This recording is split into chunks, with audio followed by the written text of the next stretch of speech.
Bonjour à toutes et à tous.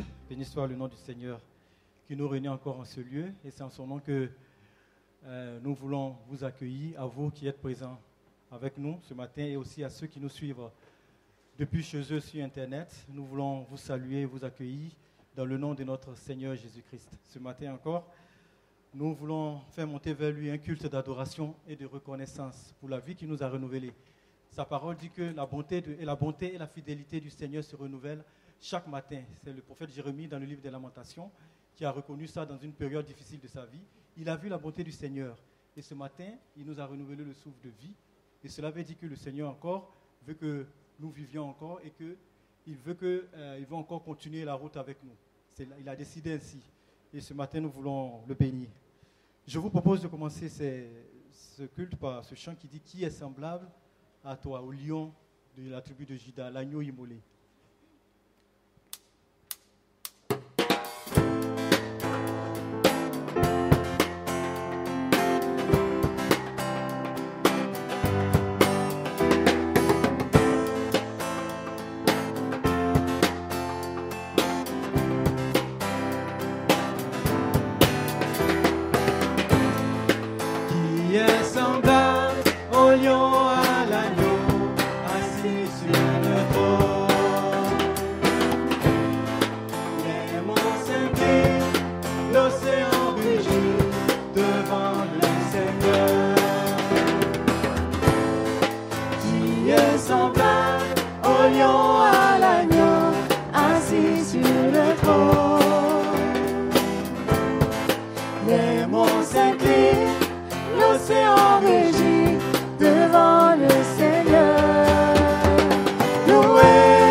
Toutes les nations du monde, tous les anges, tous les saints.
célébrons, nous t'exaltons, toi le Dieu vivant, le seul et vrai, l'agneau de Dieu qui ôte le péché du monde, Jésus-Christ de Nazareth, Dieu lui-même qui est dans le sein du Seigneur et qui est venu sur terre pour nous sauver, pour nous réconcilier et pour nous montrer le chemin qui mène au Père. Je loue ton nom éternel.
Nous désirons aujourd'hui, ce matin, Seigneur, que tu viennes,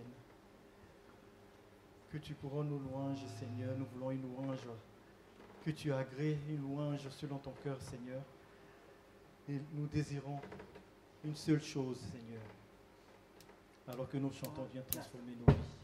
1, 2, 3, 4.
Bienvenue à tous. J'aimerais parler ce matin sur notre attitude dans les combats, dans le psaume 18 et au verset 1er. Au chef des chantres du serviteur de l'Éternel de David, qui adressa à l'Éternel les paroles de ce cantique lorsque l'Éternel l'eut délivré de la main de tous ses ennemis et de la main de Saül. Il dit : Je t'aime, ô Éternel, ma force, Éternel, mon rocher, ma forteresse, mon libérateur, mon Dieu, mon rocher, où je trouve un abri, mon bouclier, la force qui me sauve, ma haute retraite. Je m'écrie : Loué soit l'Éternel, et je suis délivré de mes ennemis. Amen. Amen. Nous connaissons tous des combats dans la vie. Et la pensée que j'avais sur le cœur ce matin, c'est quelle doit être notre attitude dans les combats. Je ne sais pas comment vous êtes venus ce matin dans ce lieu, mais peut-être quelqu'un combat pour son propre fils ou sa fille qui est partie de la maison, et vous combattez dans la prière pour qu'elle revienne au Seigneur, comme le Père priait pour le Fils prodigue. Il y a peut-être un combat sur le plan de la santé. Je ne sais pas si vous êtes malade, vous attendez à Dieu, c'est un combat. Il y a un combat dans votre famille, il y a un combat dans votre travail. On peut dire ce matin que les combats sont nombreux, mais notre Dieu est toujours tout-puissant et il a la victoire dans tous les combats. Il y a un aspect important dans les combats, c'est la fréquence des combats. Car nous nous rendons compte que les combats reviennent continuellement. On parle ici du psaume 18, psaume de David. Mais David, avant même qu'il confronte Goliath, il a rencontré de nombreux combats. Il a combattu le lion, il a combattu l'ours, et puis, bien sûr, le géant Goliath. Mais il a dû combattre dans sa propre famille. Son beau-père s'est retourné contre lui, c'était le roi Saül. Son fils s'est retourné contre lui. Pour le chasser, c'était Absalom. Il y avait le combat contre les Philistins. Il avait des combats de tous les côtés. Et ça représente peut-être notre vie. Quand nous avons terminé avec un combat, il y en a un autre qui surgit. Et quelquefois, c'est plusieurs combats que nous devons livrer en même temps. Et tout cela nous montre bien qu'il nous faut être fidèles. Il y a un verset dans Éphésiens chapitre 6, verset 12. Ce que nous parlons au sujet de David, c'était dans l'Ancien Testament. Aujourd'hui, nous n'avons pas des ennemis physiques, mais des ennemis invisibles. Et Éphésiens 6, 12 dit « Nous n'avons pas à lutter contre la chair et le sang, mais contre les dominations, les autorités, les princes de ce monde de ténèbres, contre les esprits méchants dans les lieux célestes. C'est pourquoi prenez toutes les armes de Dieu, afin de pouvoir résister dans le mauvais jour et de tenir ferme après avoir tout surmonté. » Il y a des ennemis invisibles. Et ces ennemis invisibles, il va falloir les combattre avec les armes que Dieu met à notre disposition. Alors j'aimerais voir notre attitude ici au psaume 18. 7 éléments. Le premier, c'est la louange. Versets 2 et 4, c'est le verset que nous avons lu tout à l'heure quand David dit « Je m'écrie, loué soit l'Éternel, et je suis délivré de tous mes ennemis. » La première attitude, la première parole même de David dans le combat, c'est déjà d'élever le nom de Dieu. Et pour nous, c'est un exemple. C'est que dans les combats que nous aurons à mener, nous devons commencer par exalter et célébrer notre Dieu et lever nos yeux vers le Seigneur qui est tout-puissant.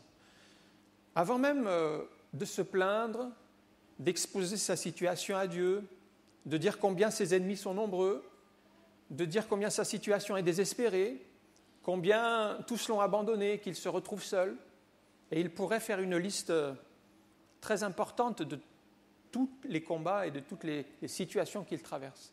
Mais la première chose qu'il veut faire en entrant dans la présence de Dieu, c'est déjà de penser au Seigneur et d'élever son nom. Que nos cœurs exaltent le Seigneur, même dans les temps de combat. La louange bien, démontre notre amour pour Dieu. En fait, David a pris une décision. Il a pris une décision importante, c'est d'entrer dans la présence de Dieu avec la louange. Si nous avons des combats, et je pense que plusieurs ce matin sont là dans des situations de tension, eh bien prenez cette décision comme David, de venir dans la présence de Dieu et de commencer par élever et célébrer Dieu. C'est une décision que nous devons prendre. Il y a tout qui vous empêchera de le faire. Mais David a compris que quels que soient les combats, même s'ils sont très nombreux, très puissants, il y a quelque chose qui plaît à Dieu par-dessus tout, c'est la louange de nos cœurs. Dieu vient siéger au milieu des louanges de son peuple. Et là, qu'est-ce qui se passe quand on loue Dieu ? Dieu combat pour nous. Il y a des choses qui s'opèrent dans le monde invisible et nous allons à la suite de Dieu. Et déjà, les victoires sont remportées. C'est pourquoi nous ne prions pas pour la victoire, mais nous combattons dans la victoire, avec la victoire de Dieu qu'il nous a acquise à la croix. Donc ce point est essentiel, je dirais, c'est le point premier, c'est le point de la louange. Et puis, sitôt passé la louange, nous arrivons au verset 5. Il est question maintenant de prière, car la Bible nous dit qu'il y a plusieurs sortes de prières. Verset 5, « Les liens de la mort m'avaient environné, et les torrents de la destruction m'avaient épouvanté. Les liens du séjour des morts m'avaient enlacé, et les filets de la mort m'avaient surpris. Dans ma détresse, j'ai invoqué l'Éternel, j'ai crié à mon Dieu. De son palais, il a entendu ma voix, et mon cri est parvenu devant lui à ses oreilles. » David exprime ici qu'il est passé tout près de la mort. Et à plusieurs reprises dans la vie de David, nous voyons qu'il est passé près de la mort. C'est peut-être aussi le cas de plusieurs. Il a notamment failli être tué par son beau-père Saül, qui a voulu le percer avec une lance. Et par la grâce de Dieu, il a échappé 2 fois à la mort. Mais ça n'est pas tout. Il a dû fuir le palais royal pour sauver sa vie. Et dans sa fuite, ça s'est passé dans le désert de Maon. Il était d'un côté de la montagne, l'armée de Saül le pourchassait de l'autre côté de la montagne. David ne le savait pas, mais il se cachait de Saül. Et à un moment donné, il s'est retrouvé dans un cul-de-sac et l'armée de Saül allait tomber sur lui. C'en était fini de David. On pourrait dire les carottes sont cuites, c'est terminé. Il n'avait plus d'espoir. Personne ne pouvait venir à son secours. Mais là encore, le Dieu dans lequel nous croyons est intervenu de manière surnaturelle. Quelquefois dans la vie, il n'y aura plus d'espoir. Les eaux nous environnent de toutes parts. On est en train de couler. C'était le cas de David. Mais il y a un ennemi qui est rentré, ce sont les Philistins. Ils sont rentrés dans le pays d'Israël à ce moment-là. Et le roi Saül a reçu un soldat qui lui a dit « Retourne vite à Jérusalem parce que nous sommes attaqués ». Et au moment où il allait prendre et saisir David, parce que c'était la quête de sa vie, il a dû abandonner, il a dû renoncer parce qu'il y avait un autre danger ailleurs. Mais il n'y a que Dieu qui pouvait susciter cet événement pour permettre à David de s'en sortir. Que le nom du Seigneur soit béni. Il veille sur nous et il va susciter des situations pour nous sortir d'affaires alors que nous n'avons même plus de possibilités. Nous passons nous aussi souvent près de la catastrophe. Mais nous avons recours à la prière. La prière, c'est une arme puissante. La prière peut nous engager à faire quelque chose d'insensé, à prier pour des choses incroyables. C'est arrivé le 18 janvier 1989. Un pasteur baptiste aux États-Unis. Il était parti à une conférence biblique. C'était un homme de 38 ans, marié, père de 3 enfants. Et il revient de la conférence, il pleuvait à seaux. Et il était là dans sa voiture sur la route, une petite route. Il ne voyait pas grand-chose avec les essuie-glaces, il y avait tellement de pluie. Et en face de lui arrive un camion, un énorme camion. Et le camion a dévié de sa trajectoire et il a roulé sur la voiture et le pasteur est mort sur le coup, sur le pont. Et alors que les ambulances arrivent, le médecin arrive, il va constater le décès. Donc ils attendent maintenant pour le désincarcérer. Mais c'est fait, il est décédé vraiment. Et dans la file d'attente, parce que la circulation ne peut plus se faire, il se trouvait qu'il y avait un autre pasteur qui était là. Et Dieu a mis dans le cœur de ce pasteur d'aller prier pour l'homme qui était dans la voiture. Il ne connaissait pas. Il ne savait même pas qu'il était mort. Et lorsque ce pasteur va rencontrer le policier, il lui explique, est-ce qu'il y a besoin de prier pour quelqu'un? Dieu me met à cœur de prier pour quelqu'un. Alors le policier l'engage vers d'autres personnes qui ont été choquées par l'accident un peu plus loin parce qu'ils ont aussi été percutés, mais beaucoup moins grave, il n'y a pas de danger de mort. Alors il leur dit, allez prier pour eux. Mais ce pasteur ressent dans son cœur d'aller prier pour la personne qui est dans la voiture. Il ne sait même pas que c'est un pasteur qui est dans la voiture. Mais le policier lui dit, mais il est mort. Il est mort. Ce n'est pas la peine. Priez pour lui. Laissez-moi, s'il vous plaît. Alors ça se passe aux États-Unis. Il accepte. Incroyable. Il accepte. Le pasteur rentre par le coffre, parce qu'on ne pouvait plus rentrer par les portes. Il met sa main sur le mort et il prie pour lui, ne sachant pas qui il est. Il prie tout simplement comme Dieu lui a demandé. Et puis il termine en chantant un petit cantique. Et au moment où il chante le cantique, le mort se met à chanter le cantique. Incroyable. Incroyable. La foi qu'a eu cet homme, ce pasteur, pour aller prier pour le mort. Il faut que j'aille prier pour cet homme. La prière de la foi, c'est une prière insensée. C'est une histoire vraie que je vous raconte, qui est racontée dans un livre. Le pasteur qui était mort s'appelle Don Piper. Le titre du livre, c'est « 90 minutes au paradis ». Et pendant qu'il était mort, en fait, son âme est partie auprès du Seigneur et il a vu les portes du ciel, il a vu tous ceux qui l'ont précédé, tous ceux qui nous ont précédés dans la gloire. Il a été accueilli par des gens qu'il avait connus mais qui étaient déjà décédés, qui étaient au ciel. Et puis au moment où il allait rentrer dans le paradis, il s'est retrouvé en train de chanter le cantique dans la voiture. Donc il a juste goûté, il a juste testé le ciel. Mais enfin, il a vraiment vécu cette expérience de mort.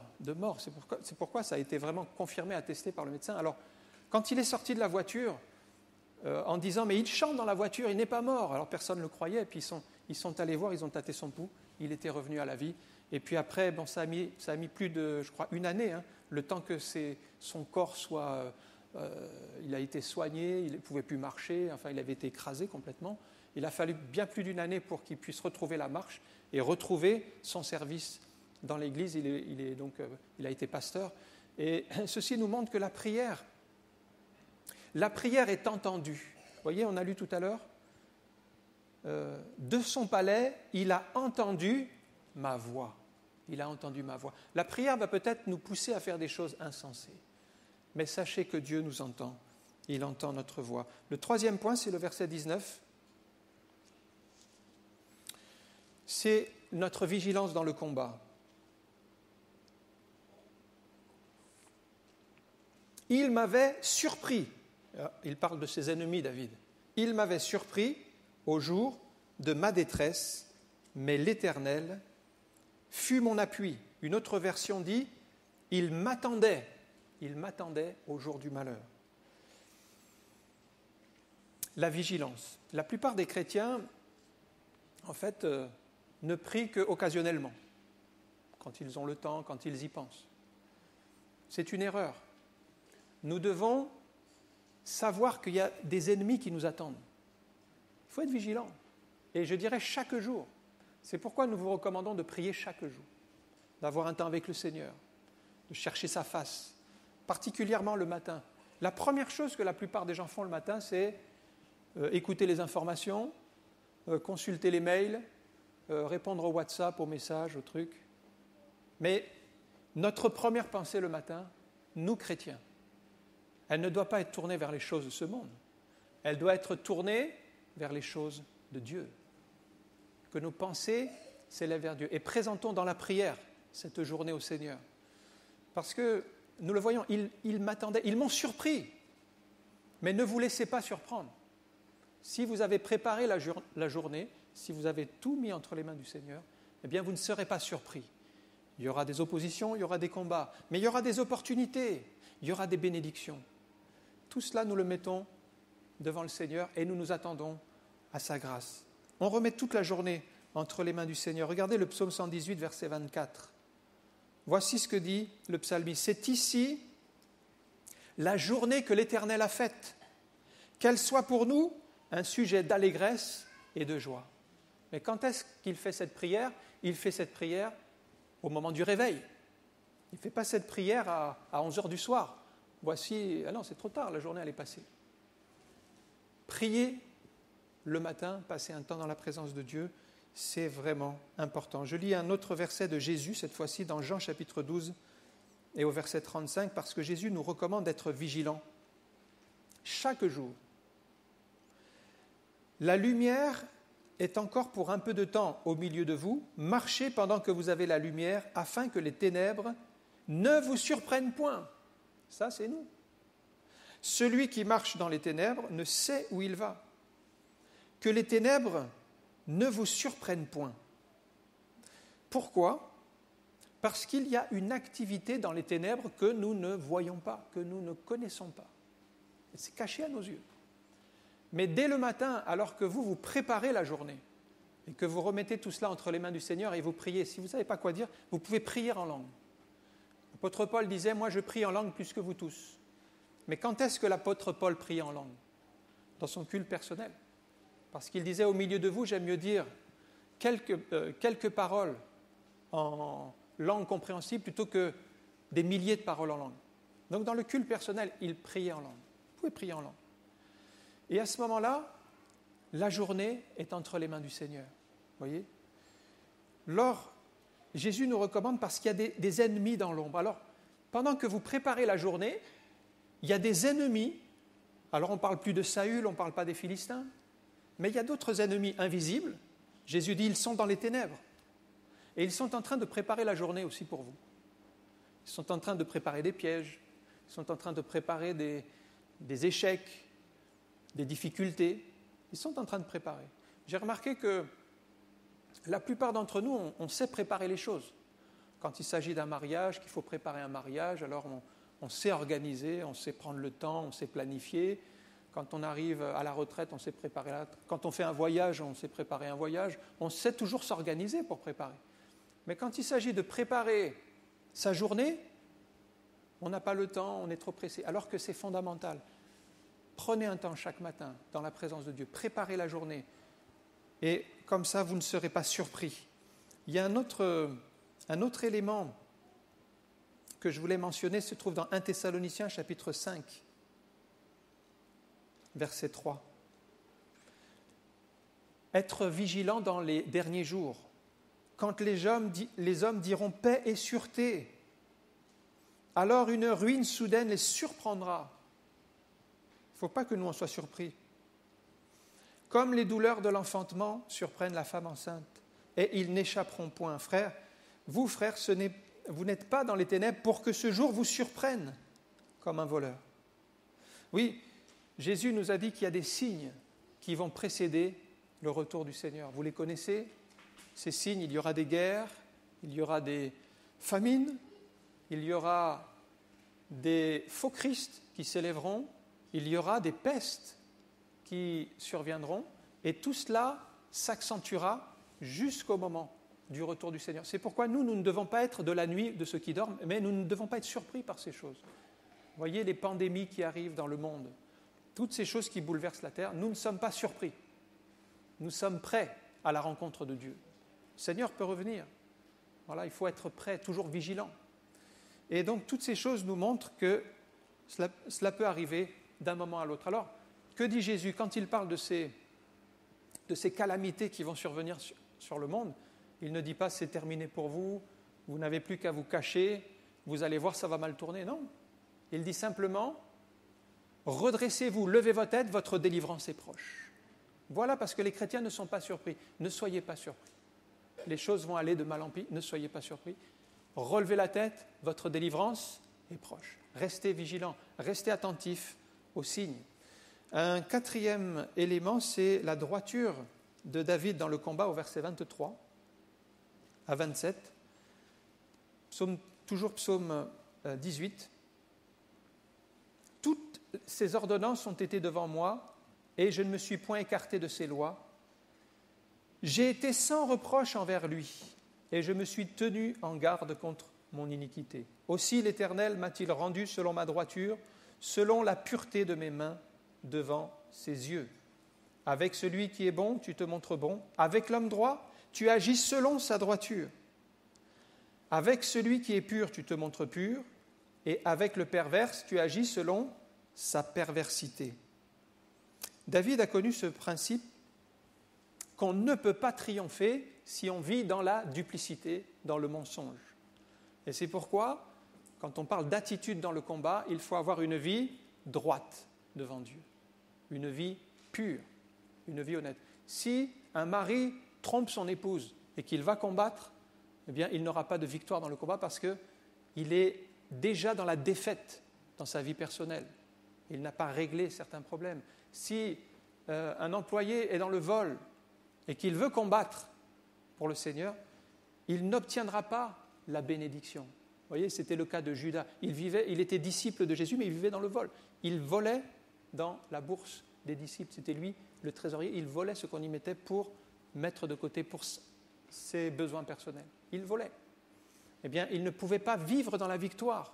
C'est incompatible. David a compris que pour triompher, il faut avoir une vie droite devant Dieu, une vie honnête, une vie pure. C'est comme ça qu'il a saisi et que Dieu a combattu pour lui. L'intégrité est une condition pour triompher. Il faut d'abord s'examiner soi-même. Vous voyez, si dans votre esprit, il y a des pensées qui sont impures, par exemple, eh bien, priez le Seigneur qu'elles sortent de votre esprit. Moi, je vous recommande de les chasser au nom de Jésus. Chassez-les au nom de Jésus. Ne laissez pas les mauvaises pensées prendre racine. Si c'est de la jalousie, débarrassez-vous-en. Il y a des tas de choses qu'on est appelé à faire. Le Seigneur ne va pas tout faire pour vous. Le Seigneur vous appelle à prendre autorité dans votre vie et de faire confiance au Seigneur. Le Seigneur va accomplir des choses, mais vous devez agir en priant dans la foi et en vous attendant à être délivré. L'amertume, par exemple. Si vous entretenez de l'amertume dans votre cœur parce qu'on vous a fait du mal, vous ne voulez pas pardonner, eh bien cela non seulement va vous détruire, mais va détruire votre entourage. Ce sera les conséquences. Vous n'aurez pas de vie de victoire. C'est l'auteur aux Hébreux qui l'explique très bien dans Hébreux chapitre 12. En fait, l'amertume, c'est une arme qui va se retourner contre vous. Veillez à ce que personne ne se prive de la grâce de Dieu, à ce qu'aucune racine d'amertume produisant des rejetons ne produise du trouble et que plusieurs n'en soient infectés.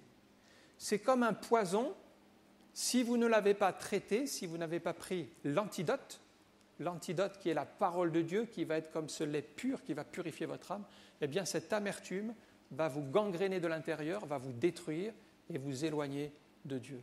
Donc c'est une arme. L'amertume, c'est une arme qui va se retourner contre vous, détruire votre famille, détruire votre entourage. Vos amis vont s'éloigner de vous et vous serez seul. 5e élément, c'est au verset 30.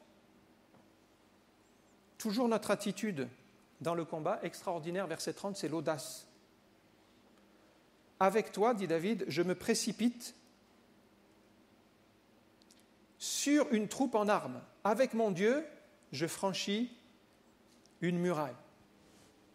David est seul et il a l'audace de dire avec toi, mon Dieu, je me précipite sur une troupe. Combien ils sont dans la troupe? 200, 300? Mais il est seul. Cette audace de la foi, elle vient de sa conscience de Dieu. Il croit que Dieu est tellement puissant que même s'il est tout seul, du moment qu'il est avec Dieu, il peut confronter tous ses ennemis. Ils vont être nombreux. Une troupe en armes, une troupe puissante. Eh bien, cette audace le fait déclarer qu'il vaincra ses ennemis. Voyez au psaume 108, verset 13, « Avec Dieu, nous ferons des exploits. » C'est toujours dans cette mentalité d'audace. Il écrasera nos ennemis. Il a l'audace. En fait, la vie de David est caractérisée par l'audace. Regardez, quand il est berger, il a l'audace de confronter le lion, il a l'audace de confronter l'autre. C'est de l'audace. Et quand il arrive sur le champ de bataille et qu'un géant de plus de 3 mètres vocifère contre le peuple de Dieu en disant « mais trouvez-moi quelqu'un pour me confronter », eh bien il y en a un qui a l'audace, c'est David. Il a l'audace. Il a l'audace, il dit « moi j'irai me battre avec lui ». Vous voyez, déjà dans sa mentalité, il croit qu'il peut vaincre ce géant. Et cette audace va vous ouvrir des portes, si vous avez de l'audace. Parce que l'audace de David l'a conduit jusque devant Saül. Parce qu'on a entendu parler de ce jeune David, de son audace, et on a dit, il faut qu'il aille voir le roi. Et devant le roi, il raconte la même chose. Mais le roi ne croyait pas en lui. Il y a des gens qui croiront jamais en vous. Ce n'est pas grave. Du moment que Dieu est avec vous, Et David avait dans son cœur la présence de Dieu. Alors, il va s'isoler au torrent. On ne sait pas ce qui s'est passé entre Dieu et lui au torrent. Il a pris 5 pierres. Mais ce que je remarque, certainement qu'il a prié. La Bible ne dit pas ce qui s'est passé, mais il s'est isolé. Il y a 3 choses que David avait. Il avait son bâton, il avait sa fronde et il avait les 5 pierres. C'est tout. Et il est parti avec ça, mais au nom de l'Éternel. Et l'audace est là. Et regardez bien ce qui s'est passé. Le géant Goliath a fait un pas vers lui pour l'attaquer, mais la Bible dit que David, il courait. Vous vous rendez compte ? Un jeune, sans armes, juste avec sa femme, c'est lui qui court contre le géant. Et c'est le géant qui va s'effondrer parce que la pierre va taper dans le front. L'audace. Que Dieu nous donne cette audace, l'audace de la foi, l'audace d'aller combattre dans le nom de Jésus contre nos ennemis invisibles. Alors il dit, avec mon Dieu, je passe une muraille. Ésaïe, chapitre 43, verset 2, « Si tu traverses les eaux, je serai avec toi, et les fleuves ne te submergeront point. Si tu marches dans le feu, tu ne te brûleras pas, et la flamme ne t'embrasera pas. » L'audace. L'audace de traverser. L'audace qui a poussé Pierre à sortir de la barque et marcher sur l'eau. L'audace, en fait, vous fera faire des choses que les autres ne font pas, parce qu'il y avait 12 disciples dans la barque, mais il y en a un qui a eu l'audace de marcher sur l'eau à la rencontre du Seigneur. Un 6e élément, c'est au verset 35, toujours dans ce psaume 18, c'est l'apprentissage dans le combat, parce que, verset 35, « Il exerce mes mains au combat, mes bras tendent l'arc d'airain. » D'autres traductions disent « Il enseigne mes mains au combat » ou « Il instruit mes mains ». Et Dieu va nous apprendre à utiliser les armes. Pourquoi ? Les armes sont efficaces, mais il faut savoir les manier. Vous voyez, quand j'ai fait le service militaire, on m'a donné une arme. C'était un fusil militaire, FAMAS. Eh bien, cette arme, on a passé du temps à nous expliquer comment il fallait s'en servir. Parce qu'avec une arme, vous pouvez vous blesser vous-même. Parce que quand vous tirez, vous placez mal l'arme, vous pouvez vous déboîter l'épaule, ou alors vous pouvez vous arracher la joue. Il faut apprendre à utiliser l'arme. Sinon, vous allez vous faire vous-même du mal. Donc, il a fallu, alors on a passé des heures à le démonter, à le remonter, à apprendre à tirer, à apprendre à manier les armes, etc. Parce que sinon, nous étions un danger pour nous-mêmes et pour les autres. Même, on aurait pu tirer maladroitement sur quelqu'un, faire des dégâts. Et donc, ça a été tout un processus d'apprentissage. Avec Dieu, c'est pareil. Nous devons apprendre de Dieu à manier l'épée de l'esprit. Nous avons le casque du salut, la cuirasse de la justice, la ceinture de la vérité, le bouclier de la foi, très important, les chaussures du zèle de l'évangile. Nous avons toutes ces armes à notre disposition. Mais David dit, il exerce mes mains ou il m'enseigne. Il m'enseigne. Il faut se préparer. Il faut se préparer. Paul dit, exerce-toi à la piété. Il dit à Timothée, exerce-toi, c'est-à-dire entraîne-toi. Vous savez, le mot exercer a donné en français le mot gymnase, parce que c'est un mot qu'on utilisait pour les entraînements des athlètes. Et Paul compare la vie chrétienne à de l'athlétisme. Entraîne-toi. Les athlètes, ils sont capables de s'entraîner 1 an avant une compétition. Ils savent qu'à ce moment-là, ils seront prêts pour ce grand combat. Je termine avec un dernier point, c'est le verset 38. C'est la détermination. 38. Je poursuis mes ennemis et je les atteins. Et je ne reviens pas avant de les avoir exterminés. Je les brise et ils ne peuvent se relever. Ils tombent sous mes pieds. C'est-à-dire que David va combattre d'une manière déterminée afin qu'il ne reste plus un seul ennemi et qu'ils soient tous écrasés. C'est une vie de combat jusqu'au bout, afin qu'il soit délivré de tous ses ennemis. C'est dans cette manière-là que nous allons prier dans nos combats, jusqu'à une victoire totale. Vous savez, un jour, on parle de combat dans la maladie. Un jour, Jésus a prié pour un aveugle. Vous connaissez ce passage ? Il a fait de la boue, il a mis sur les yeux de l'aveugle de la boue. Et il a dit, maintenant, va te laver pour enlever la boue. Et il voyait, j'allais dire, les hommes comme des arbres. Ce n'était pas encore très net. Mais alors Jésus ne l'a pas laissé dans cette demi-victoire. Jésus était déterminé. Il a dit, on va prier encore. Et la deuxième fois qu'il a prié, l'aveugle a ouvert les yeux et il voyait tout distinctement. Être déterminé à ne rien lâcher jusqu'à ce que tous nos ennemis soient écrasés. Voilà l'attitude de David. J'avais pensé aussi à Paul qui dit ne laissons pas à Satan l'avantage sur nous, nous n'ignorons pas ses desseins. Être toujours là, déterminé dans les combats.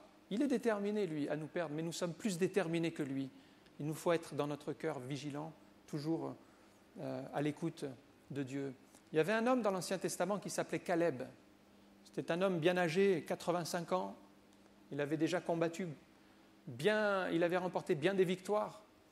Mais dans le pays, parce que c'était le récit de la conquête de Canaan, il y avait encore des endroits où il y avait des Anakim, c'était des géants, des descendants d'Anak, des géants, des villes fortifiées qui étaient là.